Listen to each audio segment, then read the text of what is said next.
നമസ്കാരം. അതിവേഗ റെയിൽ ഇനി അനങ്ങില്ല. കേരളത്തിലുടനീളം സ്ഥാപിച്ച മഞ്ഞക്കുറ്റികൾ ഇനി ആമമുട്ട പൊട്ടിക്കാൻ ഉപയോഗിക്കും.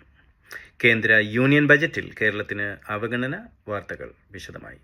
ഏറ്റവും കൂടുതൽ രാഷ്ട്രീയ പ്രാതിനിധ്യമോ ഗുണമോ കൊടുക്കുന്ന സംവിധാനങ്ങൾ കൂടുതൽ സമ്മർദ്ദം ചെലുത്തിയാൽ അത് അവരുടെ വഴിക്ക് പോകും എന്നുള്ളതാണ് നമ്മൾ ഇതിനെ കാണേണ്ടത്. നിത. ശരി, ബിനോയാണ് വിവരങ്ങൾ നൽകിയത്.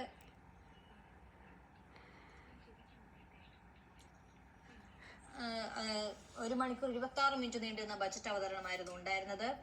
ഇപ്പോൾ പ്രതികരിക്കാൻ കോൺഗ്രസ് നിന്നും VR അനൂപ് കൂടി ടെലിഫോണിൽ ചേരുകയാണ്. നമസ്കാരം ശ്രീ അനൂപ്. ഈ പ്രതീക്ഷിച്ച പ്രഖ്യാപനങ്ങളോ എന്നാ കോപ്പിൽ ഒരു ബജറ്റ് ആയിപ്പോയേ. ഒരു ഒരു ഒരു സംസ്ഥാനത്തിനെയൊക്കെ അവഗണിക്കുക എന്ന് പറയുന്നതിന് അതിനൊക്കെ ഒരു പരിധിയില്ലേ.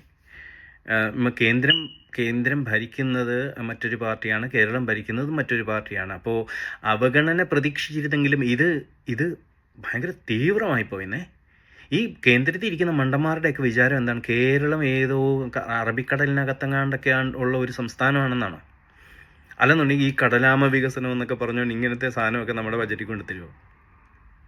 എന്നാ ഭോക്തൃത്വമാണ് ഈ കാണിച്ചേക്കുന്നത്. ഭീകരമായിപ്പോയില്ലേ.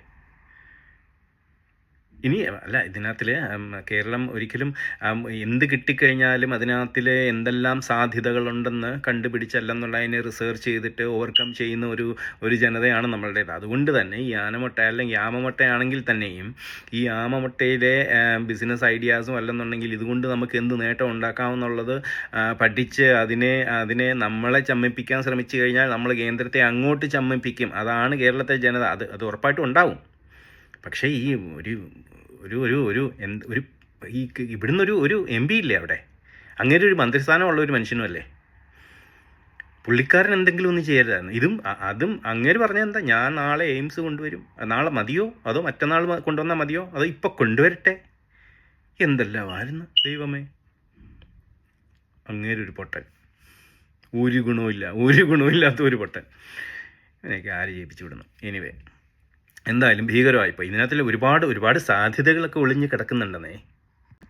ഇനിയിപ്പോൾ കാണാൻ പോകുന്നൊരു സംഭവം പറഞ്ഞു കഴിഞ്ഞാൽ കേരളത്തിൽ ഉടനീളമുള്ള റെസ്റ്റോറൻറ്റുകളെല്ലാം ഇനിയിപ്പോൾ മെനുവിൽ ഒരു ചെറിയ മാറ്റം ഉണ്ടാവും. അതിനകത്തിൽ വരാൻ പോകുന്ന പുതിയ ഡിഷുകളുടെ എണ്ണം ആമമുട്ടയെ ബേസ് ചെയ്തിട്ടുണ്ടായിരിക്കും അല്ലേ.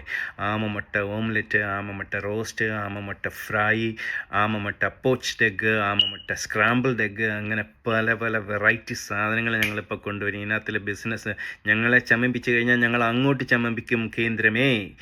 കണ്ടോ, നോക്കിക്കോ, അടിപൊളി സാധനങ്ങളായിരിക്കും ഇനി വരാൻ പോകുന്നത്.